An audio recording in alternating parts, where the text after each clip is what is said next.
Hello, everyone, and welcome to People of Interest. My name is Miguel Guanipa. I'm your host.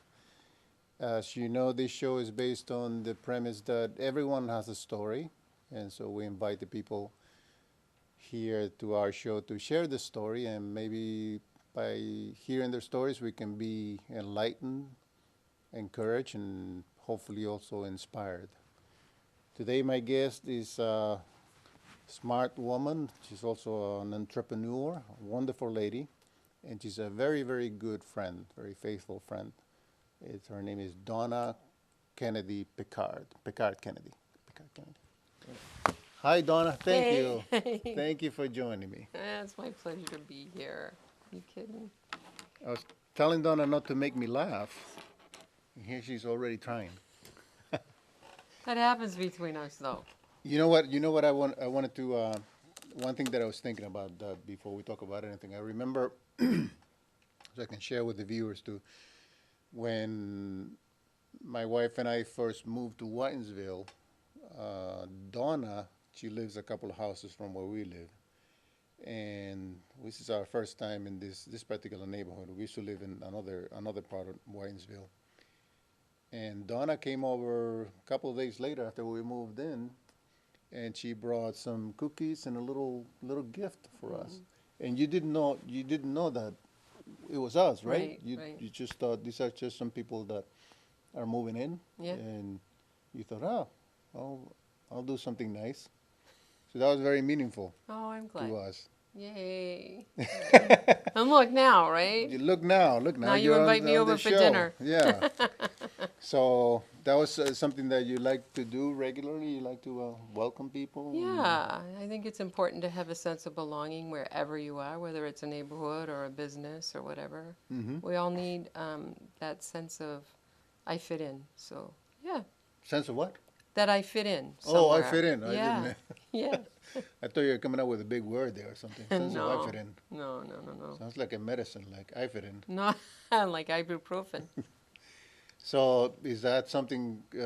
Who do you think instilled that in you? Is it somebody? Was it something that? Well, here's a great story. Before we went on camera, we were talking about stories that inspire. Mm-hmm. There was a time in my life, I might get a little emotional. That's okay. Tissues, guys. You got. Just kidding. I might need them.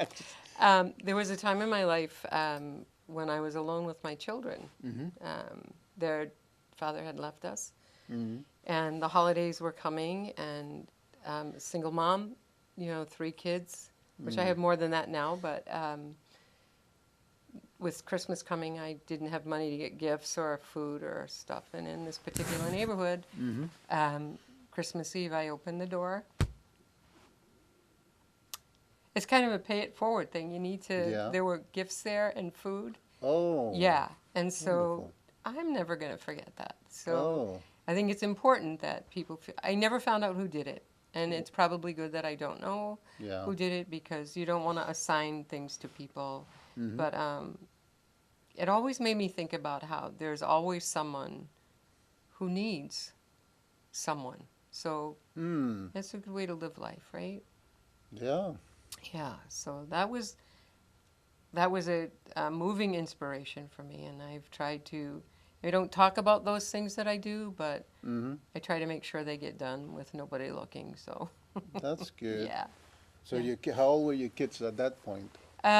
They were pretty much like newborn. Yeah. So then 2 and 3. So they were little guys. So yeah, it was important that happened. So yeah.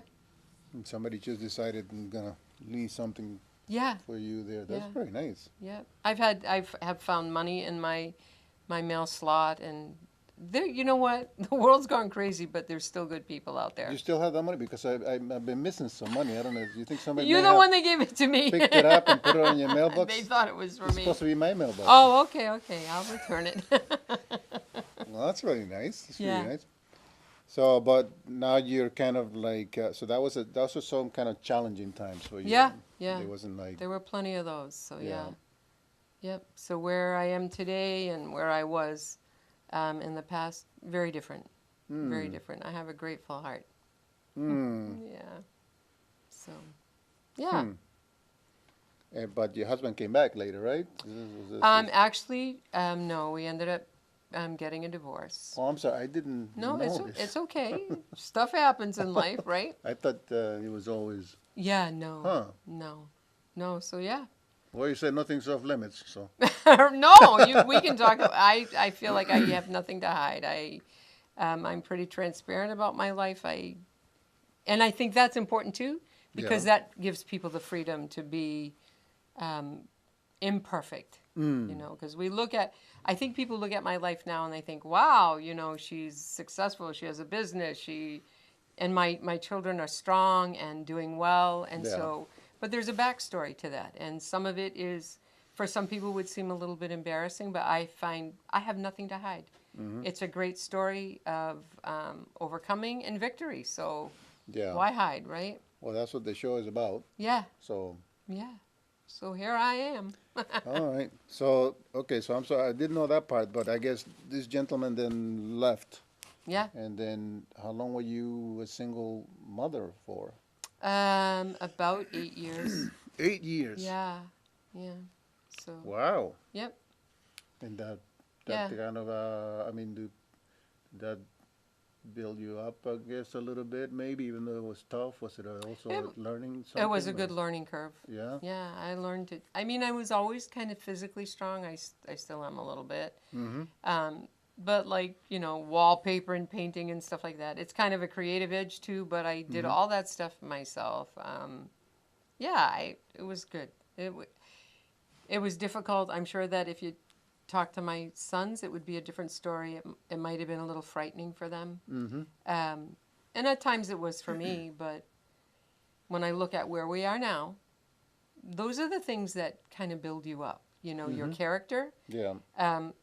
And here's the truth about my kids. I've gone to them on numerous occasions and asked for forgiveness for some of the decisions I made as a young mom. And they always say this to me, Miguel. It's what made us who we are, and we're strong. So they're like, Mom, if you need forgiveness, we'll give it to you, but you really don't need it. So it's a great story. Yeah. Wow. Yeah. Okay, that's all for today. Bye-bye. I'm just kidding. That's a lot of stuff. That's Yeah. good, though. There's a big backstory to Donna Picard-Kennedy. There's a big one, but yeah. And when I need to tell it, I tell it. Yeah. So. Well, I hope that when people listen to the stories that people tell, that somewhere somebody is like listening to it and going, oh, that's for me. Yeah. You know, so. Yeah. There's hope. Yeah. There's always hope. So. Right. Yeah. So okay, so then this is one thing that I wonder. Now you tell me this little bit of the backstory, and I always wondered. You have your own business, you have your own restaurant, and I think to myself, what does it take for a person to engage in something of that sort? To me, it's almost it's far away for me to think in that way. Says, oh, I could own my own business and do my own restaurant. To me, that's something that's so far away for me to thinking. That's why I'm wondering what makes the mind of a person that can think like that and jump into, not jump, well, I'm sure you're prepared and did it. Yeah. But what is it? How did you do that? Well, in all honesty, I was traveling to New Jersey and went through New York one day with a friend, and we stopped in this little town, and I can't find it. I've tried to find it 100 times, I swear. Yeah. So we got out of the car, we got a bite to eat. We were walking on the street a little bit, and there was a creperie there, and there was a chef in the window with the big drums, the big hat, you know, spinning the crepes, and I stood there mesmerized, and I'm like, I want to do that. I've never spun a crepe in my life, not the way they were doing. People will put them in a pan, you know, and kind of spin the batter. But it got in my head that day. And I was a widow probably, I don't know, maybe 3 or 4 years. And so I started thinking about it, started kicking around the idea, started thinking about where would I do this. And in all honesty, when I talk to people now, just 2 weekends ago, I was at my granddaughter's quinceañera, and this guy looked at me and this is very funny. He said, Donna, I've always wanted to talk to you about this. And I go, what? He goes, your restaurant. He said, I have to tell you, I admire you. He goes, but how did a single woman pull that off, right? And actually, for me, it's a no-brainer. I prayerfully did it. I really did. I don't know if you feel uncomfortable with me saying that I prayed all the way through that and was very convinced that this was the way my life should go, that I should open this restaurant. And so everything that would come up, I would pray. Yeah. And it would open up to me. Did you say if I feel uncomfortable, were you talking to me? Yes, yeah, about talking about praying about no, it. and not stuff. at all. Okay. Yeah, I'm talking to you. We can talk. Yeah, so so I was I am still convinced that it was God in my life, that everything went the way it went. And then like everything just fell into place. Everything that I needed fell into place. This is a funny story. My oldest boy, I did talk to my sons about it because I was a widow. I wanted them to be behind me because sometimes women, and I'm not being unkind, but sometimes women are not treated with respect when they are like the general contractor and they're calling the shots on where they want stuff. Sometimes there's a tension there, and I did experience that. Yeah. But I wanted my boys to be behind me, and two of them in particular just said, Mom, if this is what you want to do, just do it. Don't wait till you're 80 years old and say, oh, I should have. But then my oldest boy, this is a funny story. We're in the bank. We're talking about, finances and stuff. And the lady says to me, so what is your business going to be? And I said, it's going to be a creperie. And she goes, oh. So I explained to her what that is, right? Well, my oldest boy's sitting there going, oh, my God, she never told me this. This is not going to go well. Oh, it wasn't specifics? Yeah, he knew it was going to be a restaurant, but Yeah. he didn't know, what it was. And he told me a year after I was open, he said, Mom, when you said that, I almost fell on the floor. He said, but I said I would support you and I would be behind you. So, so here I am, over 3 years, almost 3.5 years later. It's going well. You didn't think a creperie would be something successful or He something? didn't? No, he didn't. I actually would have people say to me, what are you doing? I'm like, and then, they would say the whole competitive, you got to be competitive. And I get that to a degree. Yeah. But I spoke with this coffee rep one day. He came in to show me how to use the machines and stuff, my grinder and, how to set the grind and stuff. And he looked at me and said, Donna, this is a really competitive world. You are going to have to be very competitive. I said, no, I won't have to be. He goes, oh, no, you will. I said, no, I won't. I said, I'm building my own ocean to swim in. They can do what they want, and I'll do what I'm doing. And it's kind of how I live my life. It's like, I want you to succeed as much as I want to succeed.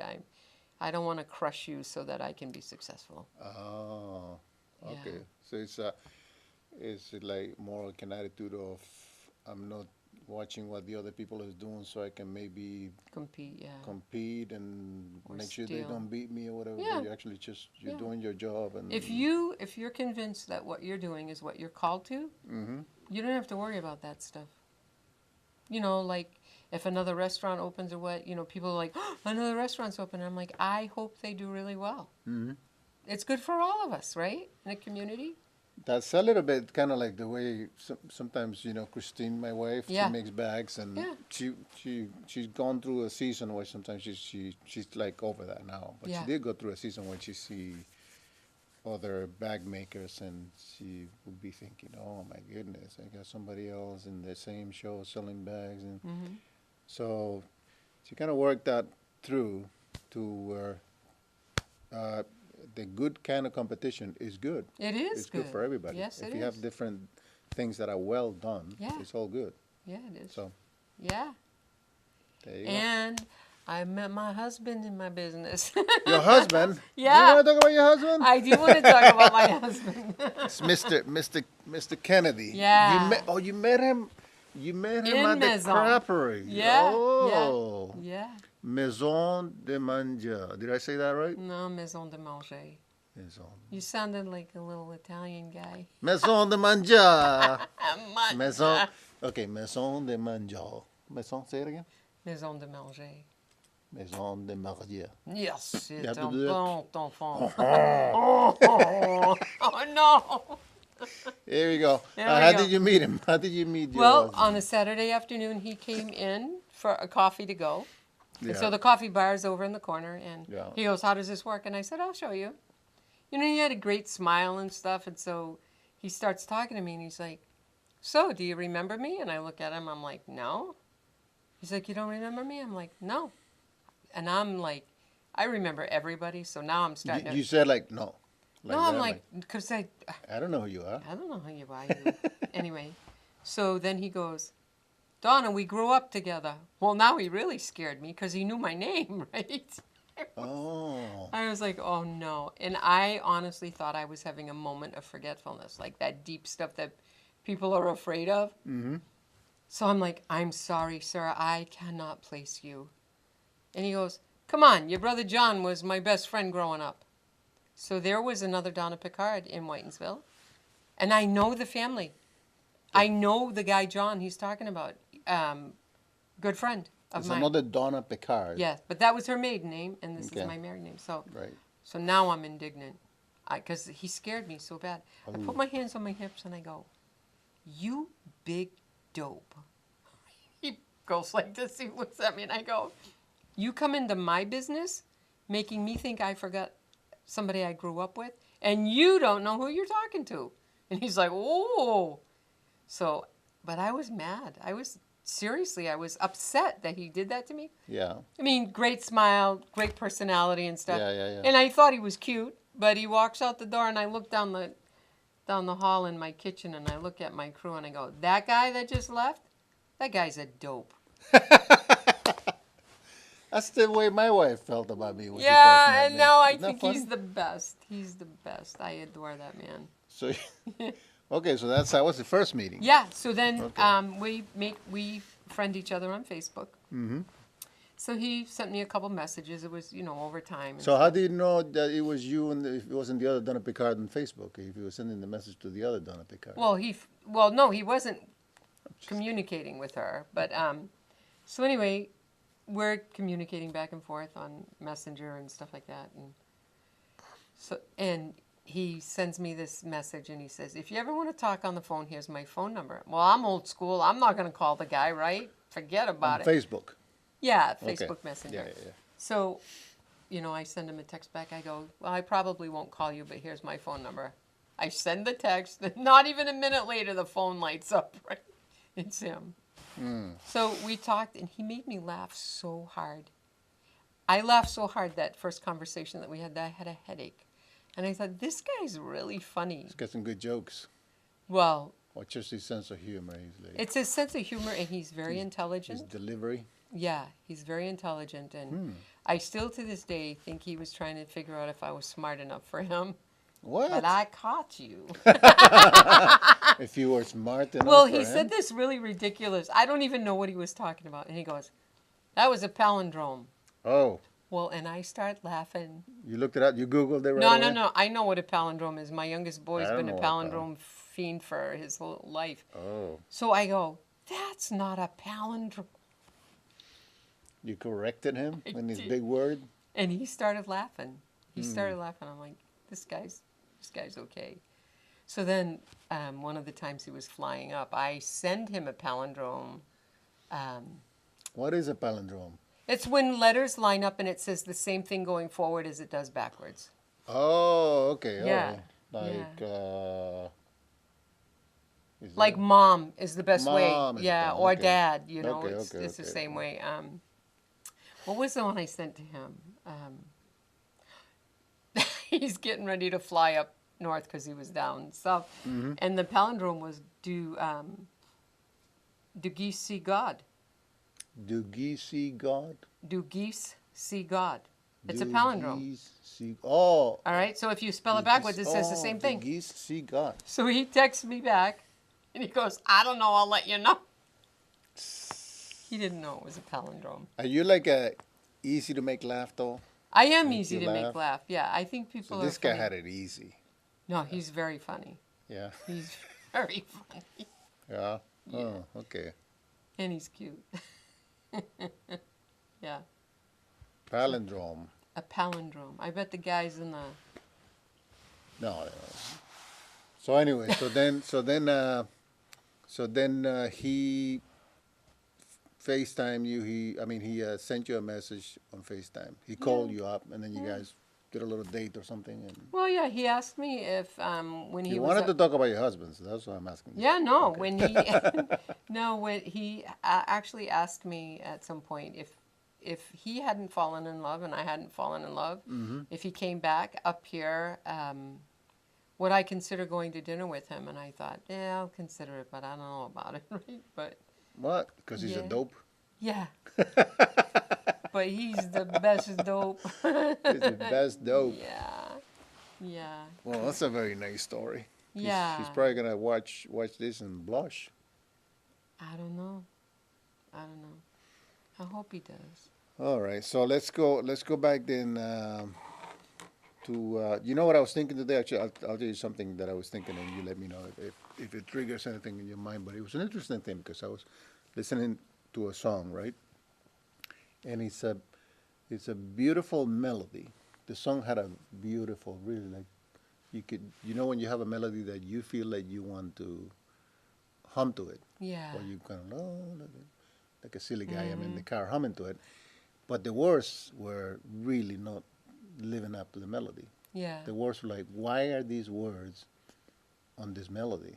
Oh, This melody could use some more beautiful words that were more apt yeah. to be part of this melody. You know what I'm saying? I do. What do you think about that? What do I think about that? Does that trigger anything, any analogies in life, you think, or on Um, your existence up to this moment? my existence up to this moment. Could there be a comparison in life to that, you think? Or was there a time in your life when the melody was playing, but the words were just not the right words? Sure, because you know what, I firmly believe that our existence isn't serendipitous. We are here for a reason. Did Paul give you that word? No. Go ahead, I'm sorry. Um, I can't help myself. I know it's okay. That we're here for a purpose, and sometimes when we're not aware of what that is, we are. So there's this melody of our life, like you're saying. There's this beautiful story that needs to unfold, but we're not connected to the story in the way that we should be, and so we make decisions and judgments that are not, that really don't reflect who we really are. They're mistakes, you know. Yeah. And again, it can be to build you up in life and develop character in you. Yeah. But I think that happens all the time. I think if we look around us, you know, we see that every day. That let's face it, there are beautiful people. There are beautiful men and women, physically beautiful, but they open their mouth and their song is Why are you looking at me when you say that? because you're one of them. No, You didn't need to see. I set you up for that one. It you was did like- too. so- Yeah. Anyway, go ahead. So But don't you think that's true? That we see beautiful people, but when Yeah. they open their mouth, we're like, "Ooh, that doesn't suit you," yeah, well, yeah, right? and that's one analogy. Yeah, Yeah. like, but it's also it's you see people but I'm wondering on a personal level in your life, like, was there a time when you because sometimes we don't. Okay, I don't want to get too abstract, but at the risk of getting too abstract, I want to say sometimes you don't recognize the beauty in the melody. Right. So you kind of like put in your own words in your own song, but Yeah. yet there's a melody that exists for you in a way, a story, I guess, if you want to call it. Yeah. Has that ever been true about my life? Absolutely. Mm. Absolutely. I'm gonna jump right in here. Go for it. I feel like my life song was just not even anywhere near where it should have been until I had faith in God. Mm-hmm. Yeah, and everything changed. How did that happen? How did that? Was that a long process? Was that something that you look back and see God's hand back, way back, soon? I certainly see it in my childhood because I've always been kind of connected to the outdoors, and I've always seen the beauty in things that most people overlook. Like I love to, and even now as an adult, um, I love to get down, like go into the swamp and pull the mud out and see what creatures are in there. And some of them I don't even know what they are, but I love that. I love tidal pools. So as a child, those things always fascinated me. And so I remember this one day I was with my best friend as a child, and I said to her, Gail, do you really think there's a God? And we both got terrified. Just something happened to both of us. We both became very afraid, and we both start going, yes, there is, yes, there is. We didn't mean it. And it was just the two of us. Right? So I think because there is a presence, God is everywhere. But I certainly got way off track as a teenager and as a young woman. But the road back was very short. It was a moment in time. And, I used to get insulted by this, but people would say when I did find faith in God through Jesus Christ, people would say to me, well, you needed him. And I'd get so mad. I'd be like, why do they say that? And then finally I get to this place in my life and I'm like, well, yeah, it's true. I do need him. And so that's when I think my life was that melody, and now the words were right. So, yeah.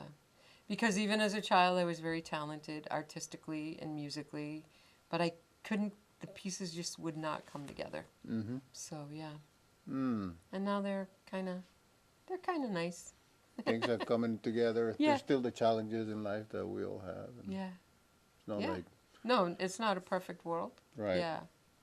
Yep. Yeah, but no, a big difference. It wasn't a long journey. It was one step forward, and things have been different ever since. Was there anyone in your life, in your past life, when you were younger or whenever, that you look back and you say, oh, I wonder, or you kind of recognize, oh, I can see why God put that particular person in my life? Okay, so my Armenian grandmother. Your who? My Armenian grandmother. Your Armenian grandmother, okay. Yeah, Saranosh Yevanian, escaped the God bless genocide. Thank you. She escaped the genocide in Armenia. How do you say her name again? Saranosh Yevanian. Saranush Yavanian. Yep. Oh. So for her, coming to this country, it was just really important that people would live. Just living was like this grand moment of celebration because your life wasn't being snuffed out. And especially if you were a boy, so she adored my brother, but she had such a love for her grandchildren. Like when she would see us, she could barely speak English, but she just wanted to hold us and love on us, and she was just, it still warms me when I will go into Watertown and smell the scents of the cuisine that she would cook and stuff. But I remember this one day, and I remember my mom telling me that my grandmother was a Christian. I didn't know what that meant. So one day she said, Zacchaeus. And she goes like this, and she holds up her hand like this. And she goes, they're all different, but I need every one of them, and God needs us all. I never forgot that. So I'm sure she prayed for me. I'm sure she did. So there were those nuances as a child, that I recall now, even now. So yeah. Yeah, so she was very influential. Her love for us. When I think of her, I think about love. She just loved us. It wasn't attached to our behavior, or she just loved us. Yeah. And she was glad we were alive. Not many people are glad you're alive every day, right? Yeah. So she was very important in your life then for you. Absolutely. Yep. Yeah. So yes. Did she come back in your mind later or was there a time when you made that decision, just, you know what, this is I'm going to listen to God now. Yeah.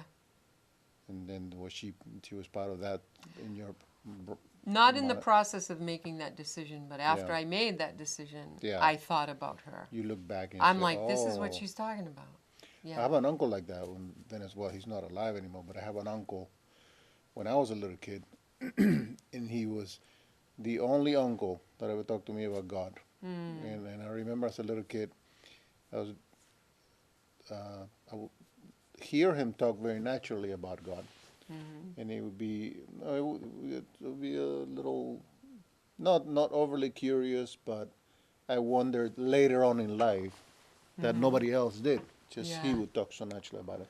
So I can look back and think of him. Wow, he really loved God. It was just part of his language, Yeah. part of his being. And isn't it interesting how they had the ability back then to represent that lifestyle without beating you over the head? Yeah, Right? Right? yeah, yeah. And it was influential. We know it was Yeah. influential in retrospect. Oh, he never. Yeah, he never. No. He was never. He was very gentle. Yeah. And Yeah. Hmm. I think that's so interesting, and it was effective. Hmm. Yeah. So, are you making a repes for dinner tonight?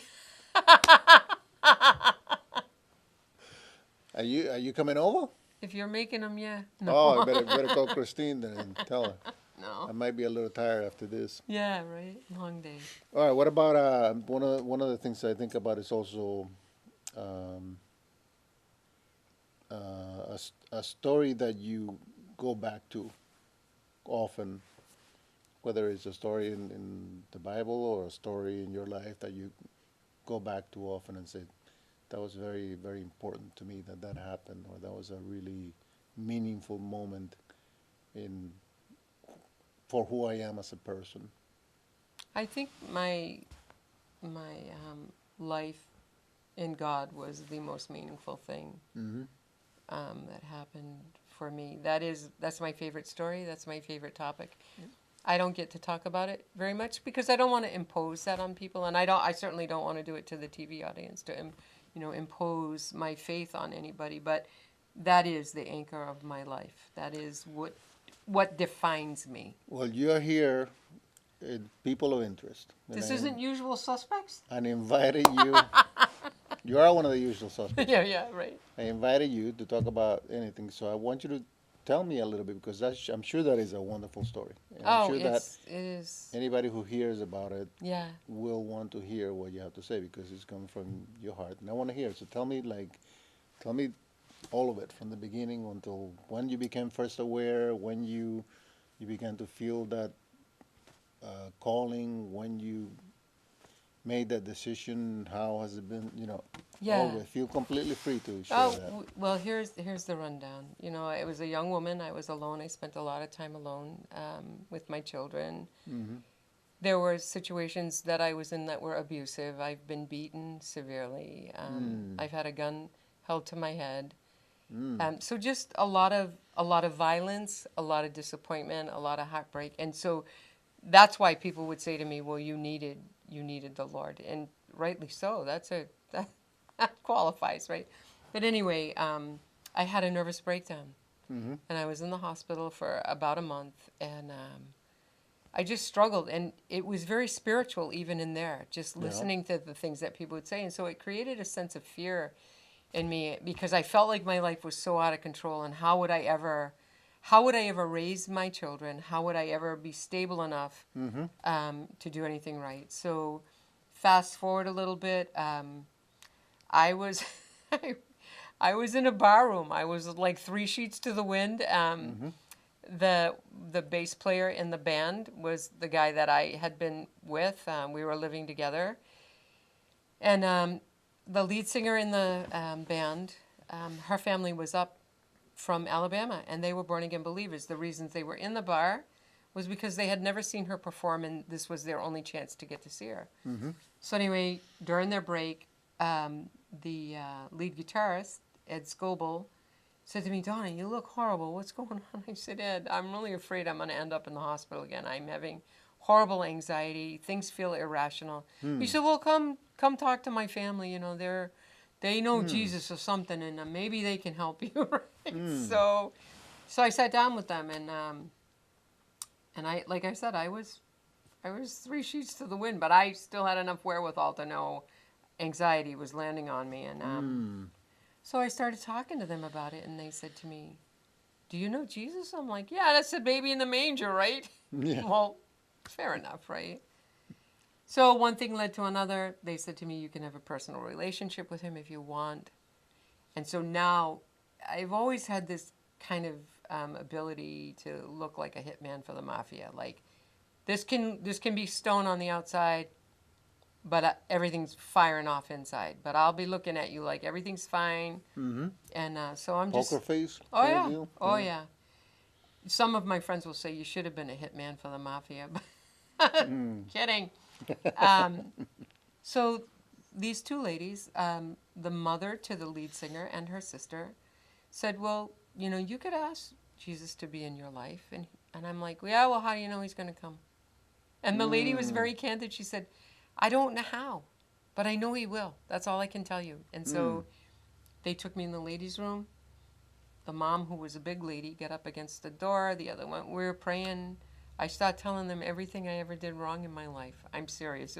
They're like, whoa. Yeah. I said, no way. You're And not I'm getting telling saved. you, Miguel, Guanipa, when I walked out of that ladies' room, I was a different person. My life was completely turned around. Completely turned around. So then the steps forward, I was baptized. I'm going to cry. It's okay. It's like my best story. Yes. So the bass player and I got married. Fast forward, I became a worship leader. I played music before I was a Christian, but now I had this freedom and this gift that I could use freely, and I literally came alive, and I have no desire to ever go back. And when people say, "Well, you needed him," you're right, I did, and this is the rub for me. Thank God he was there when I needed him, because everything else failed me. Everything. The psychiatrists failed me, medicines failed me, drugs, legal and illegal drugs failed me, alcohol failed me, all those things failed. But he has never failed me. Not from that day right to this moment that I'm sitting with you. He has never failed me. People have let me down, but he has never, never. It's my great story. Yeah, things are so different. When I look back, I'm stunned at his mercy and his ability to save. It's real. People poo-poo that and they make fun of, born-agains. But I'm telling you, I am a living testimony to the goodness, the kindness, the redemption of a living God. I am. So, how you like that? You got a lot of fast-forward buttons in your story. Yeah. Well, there's a lot of stuff. That's a lot of stuff. Yeah, lots that has gone on. Yeah. So when I got married, the gentleman I married adopted my children. Huge leap. And his children came into to my life, and so now there's 6 boys, and people would say, "How'd you do it?" I go, "I don't know. I just kind of backed into it, and I was a crazy lady." I didn't know that your kids were like 3 different. I thought that they were all from you. No, 4 of them are. So yeah. 4 of them. Yeah. Hmm. Yeah. See, even I'm learning something new. Yeah. So yeah. So I've seen it all. I've seen violence and hate and bitterness and all of that stuff, and so I work really hard to try to help people see that there is hope. Most people won't admit they need help or lack hope, but when I see it, and it's easy for me to see in people, I think, because out of my own brokenness where I've come from, and I really am very sensitive to that. So I always try to hold out hope and love, and you can get on in life, so that's my story. I'm sticking to it. Well, that's good. So God had when God came into your life, He had a big impact. It was Like, radical. turned your life around all It the was way. radical. Yeah. The prescription drugs fell away instantly. I was in counseling at the time. Alcohol fell away. It took a couple years for me to give up smoking, but then it was just boom, it was gone. But this is a funny story. When I became a Christian, I was in psychiatric counsel, and so I flushed my medicines in the toilet, and I never went to my counseling sessions. And so they called me, and I told them, no, I'm not coming back. And they're like, listen, we've seen people like you get religion, and they fall off the edge and never come back. And I was like, great. Now I'm going to fall off the edge and never come back. Yeah. Yeah, saw that, the gentleman who said that to me, I saw him about a year and a half later, and he could not believe it was me. That's how transformational that experience was. I didn't even look the same. Yeah. This That's a great story. is a story. This is a story that I used to read to the girls from, I don't know if you remember, Arch books, Yeah. the little children's books. And Yeah. there's a story, I always loved the story of Zacchaeus. Zacchaeus was up in a tree. There's a character in the Bible that was up in a tree because he was too short, so Christ came over and called him down, and then his whole life changed. Yeah.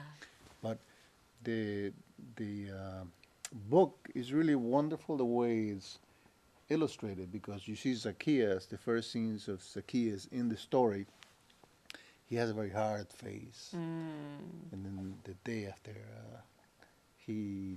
Christ calls him, they changed the illustrator changed his face. It was still the same face, but it was a more kind of like a softer face. Softer, yeah. And that was the always loved that, looking at that. Oh, look at that. And, you Yeah. know, The kids could see it, yeah. yeah, and I could see it, and I thought, yeah, that's the change that happens. Yeah, it's real. It's real, so. All right. All right. Well, let's move on to the West Coast. Oh, the Northwest Coast, yeah. Northwest Coast. Yeah, with It's a my great man. segue to go to the Northwest Yeah, West Coast. yeah, we're traveling fast here. Yeah. What's happening in the West Coast? Well, you know what? I was out there. I think Northwest it was in September. Flew up to Ketchikan, Alaska. My husband works on a boat. He moves a yacht for a gentleman, and then he will be on it during the seasons. So he was up in Alaska. So there were 5 of us that traveled up there to meet my husband. We weren't married at the time. To bring the boat from Ketchikan to Seattle. Where's Ketchikan, Alaska? Yeah, Is that Alaska. Yeah, so Ketchikan is called? Ketchikan, yeah. It was beautiful. Like I've been to the Bahamas where he works. That's where he is right now. And people are like, "Oh, the Bahamas," and in my head I'm going, "No, the Northwest Coast," because I love the rugged beauty and all the beautiful sea creatures. I mean, you see sea creatures in the Bahamas, but I mean, how often do you see a sea lion coming up behind your boat eating a salmon? Really? Oh my gosh! The first time that happened, I was like, "What?"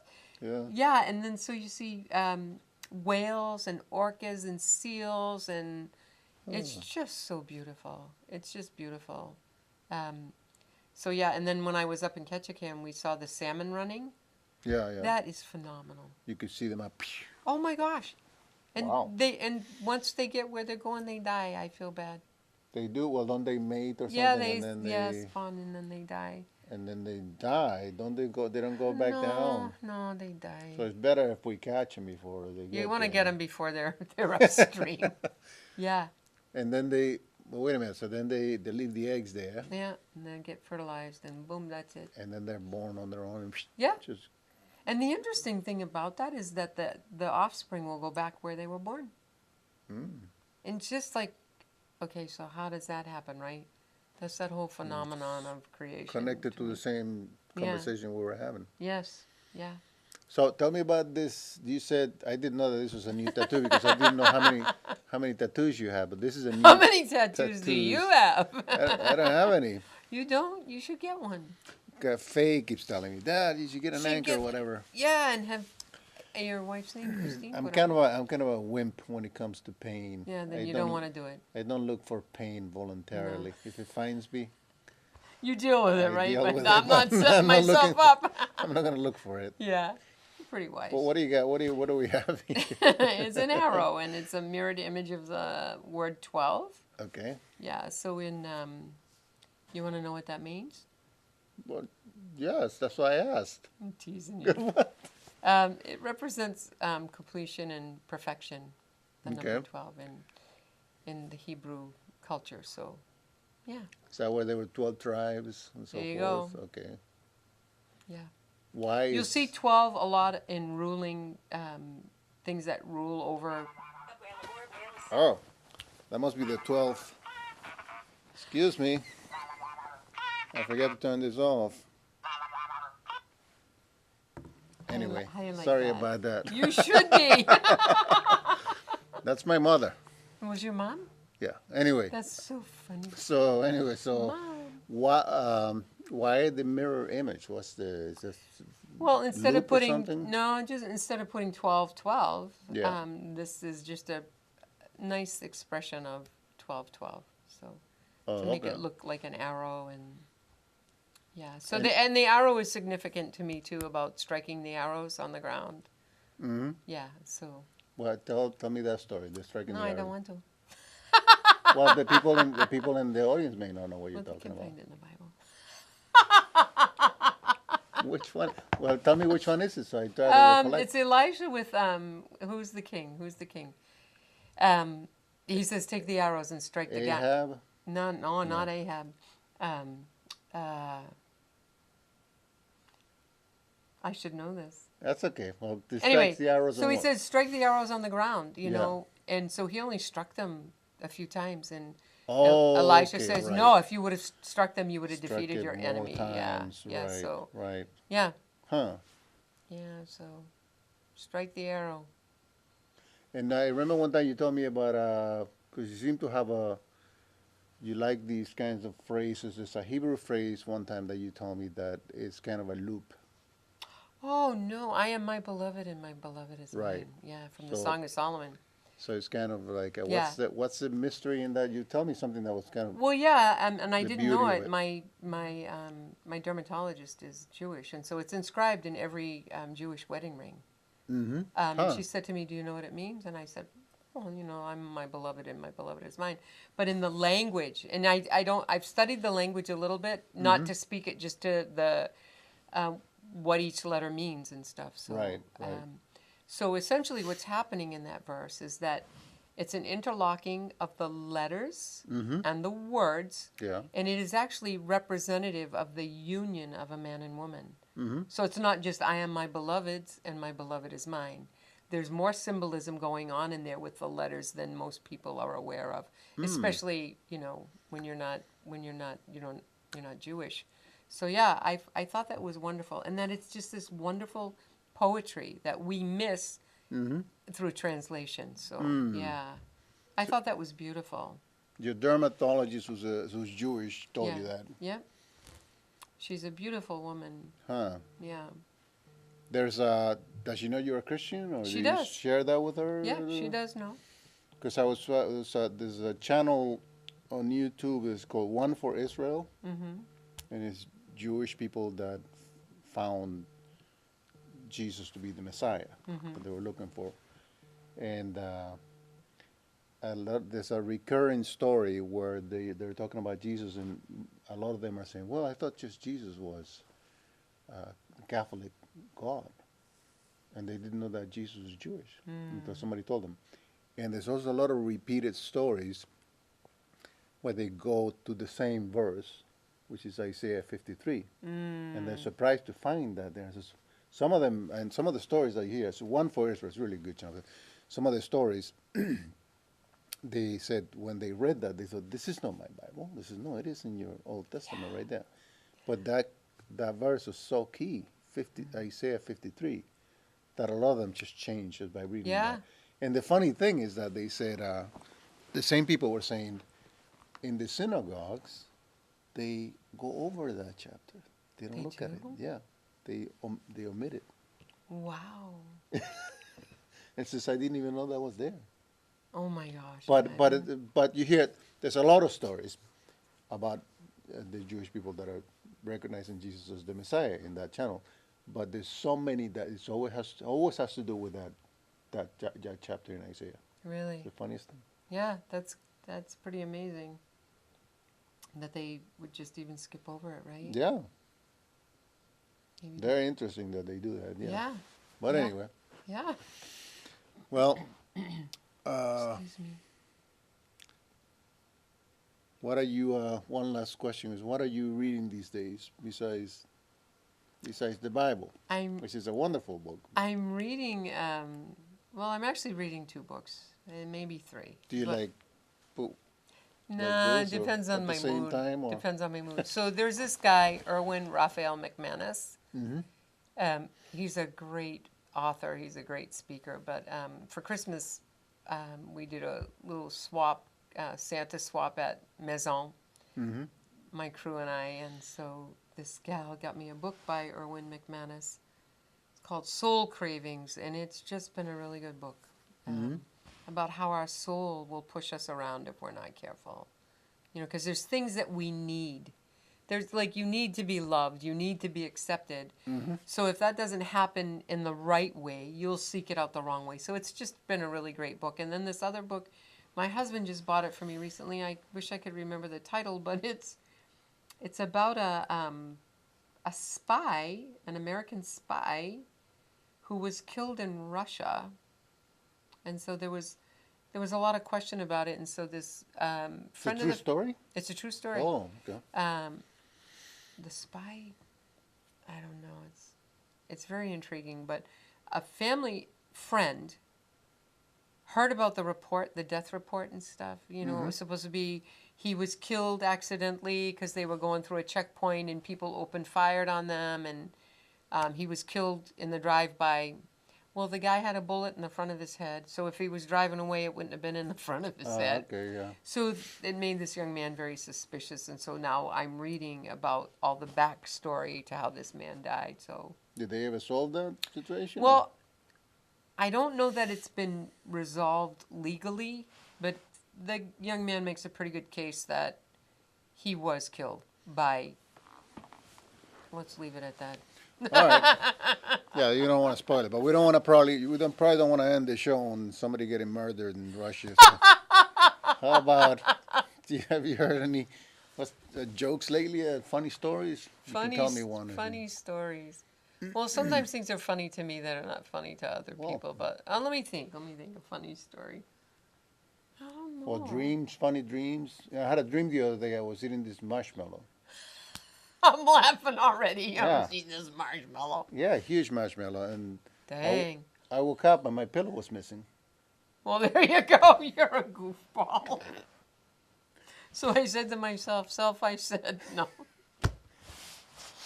I don't know. Do I have a funny story? I don't have one. French joke. I bet you know some French I jokes. don't. Okay, we'll leave those for another time. I think Yes. we're about ready to wrap it up. Donna, thank you so much for joining me. It was a great Miguel, it time. I hope was you enjoyed good. it. I did. You had a good time. I did. And thank you for your testimony. I'm sure that's going to help a lot of people. Whoever listens out there will find that good for them. I hope. And thank you for joining us. And we'll see you next week for the next person who wants to share the stories.